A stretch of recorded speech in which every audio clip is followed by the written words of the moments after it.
نحمده ونصلي على رسوله الكريم اما بعد فاعوذ بالله من الشيطان الرجيم بسم الله الرحمن الرحيم اقرأ باسم ربك الذي خلق خلق الانسان من علق اقرأ وربك الاكرم الذي علم بالقلم وقال النبي صلی اللہ علیہ وسلم العلم نور. محترم و مکرم جناب صدر صاحب و جملہ مہمانان اعظام، السلام علیکم ورحمۃ اللہ وبرکاتہ. آج کی اس بزم میں میری تقریر کا عنوان ہے تعلیم کی اہمیت. پگھلنا علم کے خاطر مثال شمع زیبا ہے، پگھلنا علم کے خاطر مثال شمع زیبا ہے، بغیر اس کے نہیں پہچان سکتے ہم خدا کیا ہے. محترم حضرات، علم ایک ایسا جوہر ہے جو انسان کو ظلمت و تاریکی کی غار سے نکال کر روشن شاہرہ کی بلندی پر فائز کر دیتا ہے.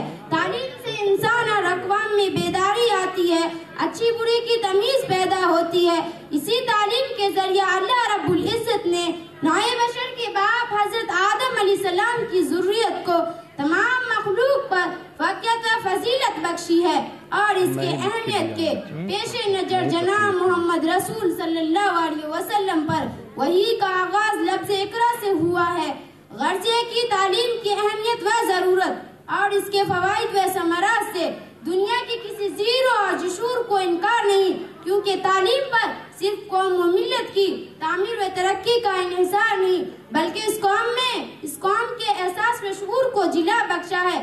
اگر ہم دنیا کی ترقی یافتہ ممالک کا دورہ کر کے اور اس کی شرح خواندگی کا جائزہ لیں گے تو ہمارے سامنے یہ سچ خود بخود واضح ہو جائے گا کہ قوم کے تعمیر و ترقی میں تعلیم کس قدر معاون ہے.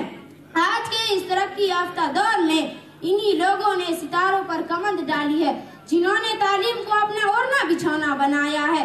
حصول علم کے خاطر کافی پریشانیاں برداشت کی ہے. حضرات گرامی، خوش قسمتی سے آج ہمارا ملک اور اس کے باشندے دیگر اقوام اور ممالک کے خاطر توجہ دے رہے ہیں اور اس کے علم کے فروغ کو عام کرنے میں کوشاں ہیں.